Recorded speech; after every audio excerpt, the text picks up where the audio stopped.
Hello everyone. Today we will study the chapter 8 application of integrals. Means कि integrals का क्या use है ये हम स्टडी करेंगे. तो एज यू नो कि integrals are the two types. First is indefinite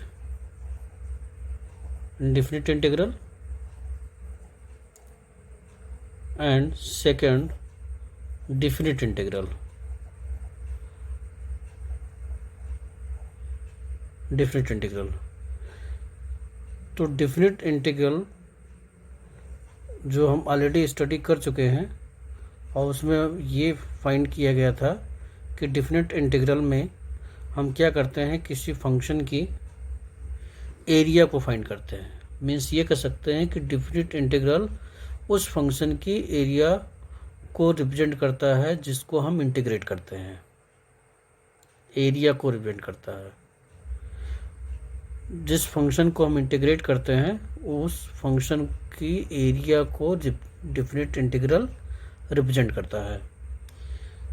तो यहाँ पे क्या है कि जो है यहाँ भी हमको एरिया ही फाइंड करना है, क्योंकि अगर यहाँ पे हम स्पेशल टाइप्स ऑफ दी जो डायग्राम होते हैं जैसे रेक्टेंगल है, rectangle, square, square, right angle triangle, angle triangle, circle etcetera, जो स्पेशल टाइप्स ऑफ डायग्राम है उनकी एरिया तो हम डायरेक्ट बाय फार्मूला फाइंड कर लेते हैं, जिसका कुछ ना कुछ फार्मूला दिया होता है या जिसके बारे में हम कुछ ना कुछ एरिया का फार्मूला जानते हैं, तो वो तो हम डायरेक्ट फाइंड कर लेते हैं. लेकिन जो special types of this diagram में नहीं आता है तो उनकी एरिया हमें फाइंड करने के लिए डिफिनिट इंटीग्रल का यूज करना पड़ता है.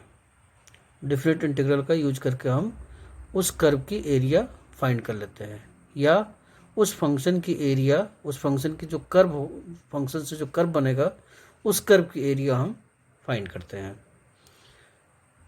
तो ये जो है डिफिनिट इंटीग्रल, जैसे ऑलरेडी था कि एक लिमिट दी रहती थी डिफिनिट इंटीग्रल में कि a to b of f(x) dx, जो एक डिफिनिट इंटीग्रल को रिप्रेजेंट करता है. कि वहाँ पर डिफिनिट इंटीग्रल में क्या आता है, लिमिट आता है और फंक्शन आता है.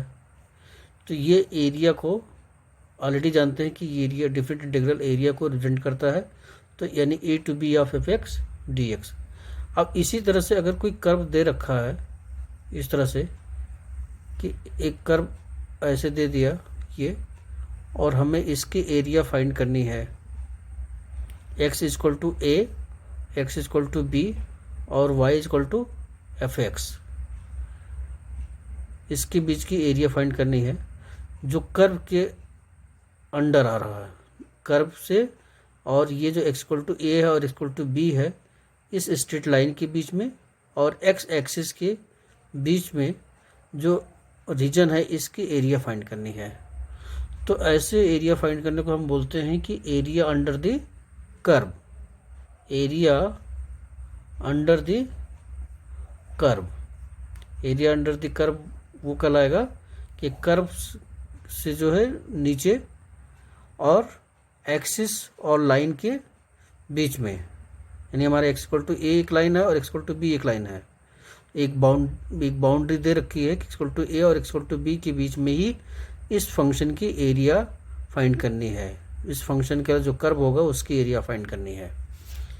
तो ये जो है दो तरह से हो सकता है कि अगर डायग्राम हमारा x एक्सिस पे दे रखा है, कर्व पे रिप्रेजेंट करता है कि कर्व हमारा किस एक्सिस पे दे रखा है, x एक्सिस पे दे रखा है और y एक्सिस पे दे रखा है.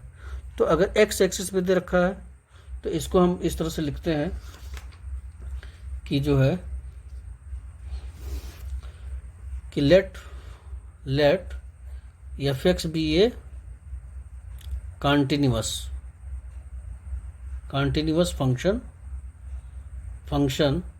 defined on closed interval a b, मतलब a और b भी इंक्लूडेड है. then the area bounded by the curve y is equal to f(x), the x axis and straight line x is equal to a and x is equal to b. X is equal to b is given by integral of a to b of fx dx, और इसको हम ऐसे लिख सकते हैं a to b of y dx. तो ये तो हमारा जो दिया है कि अगर हमारा कर्व एक्स एक्सिस पे बनता है, एक्स एक्सिस बनता है और x इक्वल टू ए और x इक्वल टू बी, और जो है कर्व के और x एक्सिस के बीच में अगर हमें इसकी एरिया फाइंड करनी है तो हम क्या लेके चलते हैं, a to b integral of, जो लिमिट दे रखी है a टू b, मतलब कहाँ से कहाँ तक, a to b of F X D X. अब बेसिकली ये होता क्या है कि इसकी एरिया ऑलरेडी हम उसमें स्टडी कर चुके हैं इंटीग्रल में. एक एक्सरसाइज था 7.8 जिसमें हमें एरिया फाइंड करने के लिए हम क्या करते हैं इसमें कि अगर ये मान लेते हैं कि x इक्वल टू ए है और x इक्वल टू बी है और ये y equal to F X है और ये हमारा x एक्सिस है, तो इसको जो है इस तरह से स्ट्रिप ले लेते हैं, स्ट्रिप, और ये मानते हैं कि ये स्ट्रिप क्या है, एक रेक्टेंगल है. इस तरह से इसमें जो है बहुत से स्ट्रिप बन सकते हैं ऐसे. तो किसी हम एक स्ट्रिप के बारे में अगर स्टडी करते हैं और अगर हम यहाँ लिमिट ले लें कि ए से बी, तो इस तरह से इसमें जितने भी बनेंगे इनफाइनाइट बहुत से बन सकते हैं. और सबकी एरिया अगर हम ऐड कर देते हैं, इस स्ट्रिप की एरिया, इस स्ट्रिप की एरिया, इस स्ट्रिप की एरिया, या इसमें बहुत से बनेंगे, तो उसकी एरिया अगर हम ऐड कर देते हैं तो उसको हम एक ऑलरेडी एक एक्सरसाइज 7.8 में कर चुके हैं जो अब सिलेबस में नहीं है, लिमिट ऑफ द सम. तो उसमें क्या था कि find the area of the function by using the limit of the sum. तो लिमिट ऑफ द सम में क्या करते हैं कि यही करते हैं कि इसमें हम इसको इनफाइनाइट लाइन में डिवाइड कर देते हैं. और ये क्योंकि हमारा जो लाइन, जो स्ट्रिप बनेगा, ये हमारा लाइन को तो हम मान सकते हैं कि हाँ ये एक रेक्टेंगल बनेगा ये, क्योंकि जो है इसकी कोई, अगर हम इसकी विड्थ मान लेते हैं dx है और लेंथ कितना y है, तो क्या बन जाता है y इंटू डी एक्स, यानी लेंथ इंटू ब्रेथ, एक रेक्टेंगुलर फॉर्म में लेके चलते हैं. लेकिन बहुत से ऐसे भी डायग्राम हो सकता है कि वो एग्जैक्ट रेक्टेंगल में ना हो ऐसे, तो हम इतने की एरिया तो इजी में फाइंड कर लेते हैं कि हाँ ये रेक्टेंगल एरिया. तो इसकी एरिया कैसे फाइंड करते हैं, तो इसके एरिया फाइंड करने के लिए हमें क्या करना पड़ता है, लिमिट लेना पड़ता है, जो हम लिमिट ऑफ द सम से फाइंड करते थे. जो लिमिट ऑफ द सम से फाइंड किया गया है, जो एक्सरसाइज 7.8 है, जो एक्सरसाइज अब सिलेबस में नहीं है, तो हम उसमें जो है उस फार्मूले पे नहीं जाते हैं क्योंकि वो एक्सरसाइज अब सिलेबस में है नहीं. तो हम सीधे इसमें डायरेक्ट इस पे आते हैं कि हम कैसे इसकी एरिया फाइंड करेंगे. तो इसकी एरिया हम ऐसे ही फाइंड करेंगे यहाँ पे कि हम किसी एक स्ट्रिप की एरिया फाइंड कर लेते हैं. मान लेते हैं कि ये लेंथ है और ये इसकी विड्थ कितनी है, dx है. तो एरिया ऑफ रेक्टेंगल क्या बनता है, लेंथ इंटू ब्रेथ बनता है. और अगर हम इसको लिमिट के साथ, जो लिमिट दे रखा है कि x इक्वल टू ए और x इक्वल टू बी के बीच में अगर हम इंटीग्रेट कर देते हैं, तो इस पूरे डायग्राम की एरिया जो बाउंडेड है x equal to A, x equal to B और y equal to F X और x एक्सिस से बाउंडेड है, यानी क्लोज फिगर है, तो इसकी पूरे की एरिया आ जाती है. अब अगर ये हमारा जो कर्व है ये x एक्सिस पे बनता है, तो हम इसको a to b of F X लिखते हैं, एफ एक्स डी एक्स, या a to b of y D X लिखते हैं. और अगर यही कर्व हमारा y एक्सिस पे बनता है, ऐसे बनता है,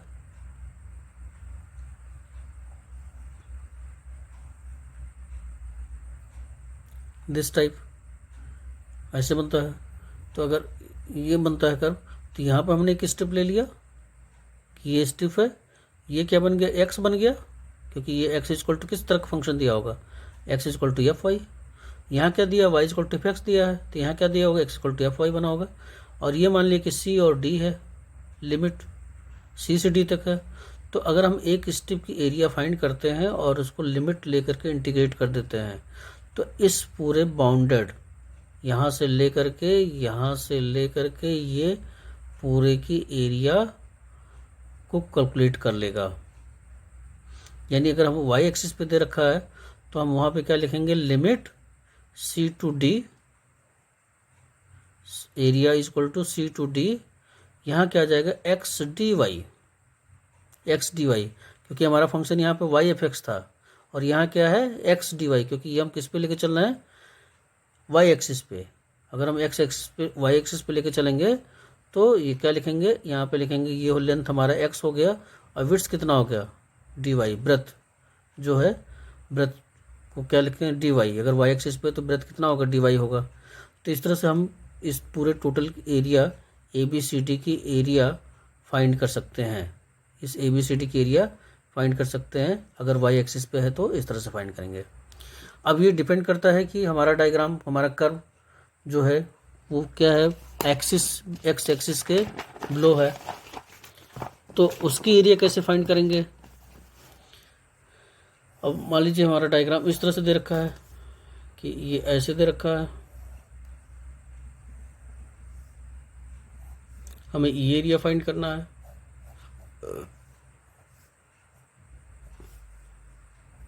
लिमिट हमारा ए टू बी है, फंक्शन हमारा Y is equal to F X ही है, हमें इसकी एरिया फाइंड करनी है। तो देख रहे हैं यहाँ पे क्या है कि ये एक्स एक्सिस के बिलो है, हमारा कर्व क्या है एक्स एक्सिस के नीचे बन रहा है ये, ठीक है। और अगर एक्स एक्सिस के नीचे बन रहा है तो एरिया क्या होगी, नेगेटिव होगी हमारी, लेकिन एरिया नेगेटिव होती नहीं है। तो हम क्या करते हैं कि इसको इंटीग्रेट कर लेते हैं A to B of Y D X, और इसको क्या करते हैं, इसको मॉड में लिख देते हैं, मॉड में, तो नेगेटिव हट जाएगा, क्योंकि एरिया हमेशा क्या होती है, पॉजिटिव होती है। तो जब भी हमारा, क्योंकि ये वाई हमारा जो स्टेप आएगा किस पे आएगा, ऐसे आएगा इस पे, तो वाई क्या हो जाएगा हमारा नेगेटिव हो जाएगा, और वाई नेगेटिव को तो हम इसको ऐसे कर लेते हैं, इस तरफ ले लेते हैं, तो मॉड लगा देंगे तो क्या हो जाएगा, हमारी एरिया क्या आ जाएगी, पॉजिटिव आ जाएगी। तो ये डिपेंड करता है कि हमारा कर्व एक्स एक्सिस के अबव है या बिलो है। इसी तरह से ऐसे हो सकता है कि हमारा जो कर्व है right to the Y axis है या left to the Y axis है। तो इस तरह से भी हम जो है, अगर नेगेटिव आता है एरिया तो हम उसको क्या कर लेंगे, मॉड में रिप्रेजेंट करेंगे, जिसको हम बोलते हैं मॉडुलस बोलते हैं। मॉड में हमेशा क्या होगी, वैल्यू जो बाहर आएगी क्या आएगी, पॉजिटिव आएगी। तो ये सब कर्व क्या कहलाता है, एरिया अंडर द कर्व कहलाता है। अब दूसरा आता है कि एरिया बिटवीन द कर्व। अब एरिया बिटवीन द कर्व, मान लीजिए ऐसे दिया है कोई डायग्राम, एक कर्व ऐसे दे रखा है, एक मतलब इस तरह से, और ऐसे दे रखा है, और हमें ये एरिया फाइंड करनी है, इतनी एरिया फाइंड करनी है। इसका फंक्शन किसका दिया है, एफ एक्स, और ये क्या दे रखा है, जी एक्स दिया है।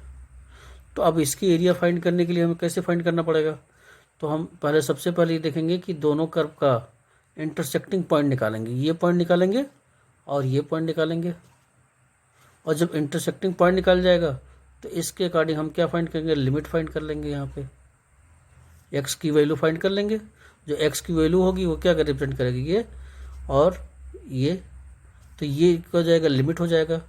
तो ये यहाँ से लेकर के यहाँ तक की लिमिट ले लिया, यहाँ से यहाँ तक। सबसे पहले हम दोनों कर्व को सॉल्व करेंगे, कर्व को सॉल्व करके हम इंटरसेक्टिंग पॉइंट निकालेंगे, और जब इंटरसेक्टिंग पॉइंट आ जाएगा तो उस बेस पे हम क्या फाइंड करेंगे, लिमिट फाइंड करेंगे। लिमिट आ जाएगा, तो लिमिट आ जाएगा तो हम सबसे पहले क्या करेंगे, होल की एरिया फाइंड करेंगे। मतलब हम ऐसे कर सकते हैं कि अगर ये लिमिट ए हो गया और ये बी हो गया, तो यानी इसका कोऑर्डिनेट कुछ आया होगा, यहाँ पे मान लेते ये सी है और यहाँ पे बी और डी आ गया कोऑर्डिनेट, इंटरसेक्टिंग पॉइंट आया। तो यानी हमारा ये हो गया कि हमें किसका फाइंड करना है, एरिया। सबसे पहले अगर हम देखें शेडेड रीजन फाइंड करना है, area of shaded reason find करना है, तो ये ए बी मान लिया, ये सी मान लिया, और यहाँ पे डी है, और एक पॉइंट यहाँ इस कर्व पे ले लिया, ई ले लिया। तो area of shaded reason, area of shaded reason जो बन रहा है, क्या करेंगे कि पहले हम टोटल एरिया फाइंड करेंगे। यानी टोटल एरिया में क्या आ जाएगा, integral of A to B of F X minus क्या कर देंगे, integral area of G X whole का डी एक्स। यानी हम ऐसे इसको ऐसे भी लिख सकते हैं, इसको इस तरह से भी लिख सकते हैं कि यहाँ पे यहाँ लिख देते हैं इधर कि अगर हमें एरिया निकालना है शेडेड एरिया, तो शेडेड एरिया को हम ऐसे लिख सकते हैं कि area of A B C D और A B C D A. अब देखिए अगर हम ए बी सी डी तो किससे बाउंडेड है, हमारे इसमें कौन सा डायग्राम आ रहा है, एफ एक्स आ रहा है। यानी यहाँ से ले करके ये पूरी एरिया निकल जाएगी, यहाँ से लेकर के ये पूरी एरिया निकल जाएगी, लिमिट ए टू बी लेकर चलेंगे, एफ एक्स से पूरा पूरा ये बाउंडेड है ये, तो ये टोटल एरिया निकल जाएगा। और जी एक्स के लिए कौन सा आएगा, जो अनशेडेड है ये पार्ट, ये पार्ट अनशेडेड वाला, ये जो है डॉटेड जो वाला है, ये डॉटेड पे पार्ट क्या है, किससे बाउंडेड है, जी एक्स से बाउंडेड है। तो अगर हम इस टोटल एरिया से, एफ एक्स वाले एरिया से इस कर्व की एरिया को माइनस कर दें तो हमें इस शेडेड एरिया निकल जाएगा यहाँ से। तो एरिया ऑफ, वही लिखा area of shaded region is equal to किसके बन जाएगा यहाँ पे, कि area of A B C D minus area of, क्या ले सकते हैं, A B E C D A. तो अगर हम इतना माइनस कर दें तो हमारा इतनी एरिया, जो ये पूरा एरिया शेडेड आ रहा है, इस शेडेड एरिया आ जाएगी, इस शेडेड एरिया को हम फाइंड कर सकते हैं। तो वही चीज़ अगर इसमें लिखा है कि A to B of F X minus G X D X. अब मान लीजिए कि ऐसे कोई डायग्राम दे रखा है कि एक कर्व है, इसका ऐसे दे रखा है ये और ये एक लाइन है ऐसे दे रखा है, और हमें ये फाइंड करना है, इतनी एरिया फाइंड करनी है। तो इस एरिया को फाइंड करने के लिए क्या करेंगे कि सपोज कर लेते हैं वो है, यहाँ पे पॉइंट ए बनेगा, यहाँ पे पॉइंट बी बनेगा, और यहाँ पे मैंने मान लिया कि ये पॉइंट सी है, ए है, ये सी है, यहाँ पे डी है और यहाँ पे ई है। तो यहाँ फाइंड करने के लिए हमें शेडेड रीजन निकालने के लिए क्या करना पड़ेगा कि area of shaded reason, shaded region मतलब क्या है, कौन सा एरिया हमको फाइंड करना है। यानी हम कह सकते हैं कि O C D E O is equal to किसका करेंगे, सबसे पहले फिर हम वही काम करेंगे। यहाँ देख रहे हैं कि लाइन, एक लाइन है और एक कर्व है, तो लाइन और कर्व का इंटरसेक्टिंग पॉइंट निकालेंगे। यानी हम लाइन के इक्वेशन को क्या करेंगे, कर्व के इक्वेशन में पुट कर देंगे, पुट करके इंटरसेक्टिंग पॉइंट निकाल लेंगे। तो हमारा एक इंटरसेक्टिंग पॉइंट यहाँ निकल जाएगा, दूसरा पॉइंट यहाँ निकल जाएगा, तो इससे हम लिमिट फाइंड कर लेंगे कि ये लिमिट कितना आ रहा है। और जब लिमिट निकल जाएगा तो हम देखेंगे कि ये लाइन से बाउंडेड है, तो यानी ये टोटल एरिया रिप्रेजेंट करेगा, टोटल एरिया आ जाएगी यहाँ से, जो क्या आएगा कि area of A C D B A minus area of, कितना माइनस कर देंगे, ए सी ओ ई डी बी और ए तक ले जाएंगे। मतलब हम यहाँ से ले करके ये पूरी एरिया, अगर हम ये जो अनशेडेड है एक्स एक्सिस और जो लाइन है एक्स इक्वल टू ये वाला लाइन और ये लाइन, इसके बीच की एरिया अगर हम माइनस कर दें तो ये निकल जाएगा ये, क्योंकि टोटल एरिया से हम ये माइनस कर रहे हैं। अब ये इसको माइनस कर, इसकी ये एरिया फाइंड करने के लिए हमें कौन सा आएगा, यहाँ पे लाइन आएगा, लाइन के लेके चलें, लिमिट रखेंगे यहाँ पे, लिमिट जो भी दिया है, मान लें लिमिट ए टू बी दे रखा है यहाँ पे, तो यहाँ किसका आएगा, लाइन का इक्वेशन आएगा, लाइन इंटू डी एक्स आ जाएगा। यानी हम किस फॉर्म लिखेंगे, वाई, क्योंकि एक्स एक्सिस पे है तो क्या लिखेंगे, वाई इंटू डी एक्स लिखेंगे। जो भी लाइन का इक्वेशन दिया रहेगा उसको हम क्या करें, वाई के फॉर्म में लिखेंगे। मान लीजिए सपोज कर लेते हैं कि वाई इक्वल टू दे दिया 2x+3 दे रखा, ये कोई जरूरी नहीं कि इसका वो लाइन ऐसे ही जाता हो, यहाँ से वाई इक्वल टू 2x+3 ले जाता हो। तो हमने ऐसे मान लिया ये कि अगर हम यहाँ पे इस तरह से जा रहा तो यानी हम यहाँ वाई रखेंगे, वाई की जब कितना हो जाएगा यहाँ पे 2x+3 dx लिख दिया। अब ऐसे इसके लिए देखेंगे, यहाँ से ये कर्व दे रखा है, तो कर्व तो ये तो देख रहे हैं अपवर्ड बन रहा था, यानी कि ये पैराबोला बन रहा है। तो पैराबोला के क्वेश्चन क्या होता है अपवर्ड के लिए, x² = 4ay, तो यानी इस टाइप का कुछ बनेगा 4y या 2y 3y कुछ सब बनेगा। तो यहाँ से हम क्या करेंगे, इसकी एरिया निकालेंगे, लिमिट दोनों की सेम ही बनेगी ए टू बी। और ये किससे बाउंडेड है, कर्व से बाउंडेड है जो अनशेडेड पार्ट वाला है। तो हम यहाँ से अनशेडेड पार्ट के लिए जो कर्व आएगा, कर्व मान लीजिए कि यहाँ पे जो हमने क्या कहा कि x square equal to 4y बन रहा, तो यहाँ से y की अगर वैल्यू निकालेंगे तो क्या लिखेंगे, एक्स स्क्वायर बाई 4 dx निकाल देंगे। तो यानी हम इसको इंटीग्रेट करेंगे और इसको इंटीग्रेट करेंगे, इंटीग्रेट के माइनस कर देंगे, तो हमारा जो है ये शेडेड एरिया जो सी डी ई ओ सी की एरिया आ जाएगी। तो इस तरह से जो है हम किसी बाउंडेड रीजन की area between the curve find कर लेते हैं, क्योंकि हम बाउंडेड रीजन की एरिया फाइंड कर सकते हैं, अनबाउंडेड की एरिया फाइंड अभी हम नहीं कर सकते हैं। तो ये जो है दिस इज द कंसेप्ट कि how to find the area of the curve, between the curve and under the curve. अब इससे पहले इसके कंसेप्ट को हम एक्सरसाइज में अप्लाई करेंगे, इससे और हमारा कंसेप्ट क्लियर होगा। तो this is the all about the concept of integral by which we can find the area of the between the curve or under the curve. So now we will study the exercise 8.1.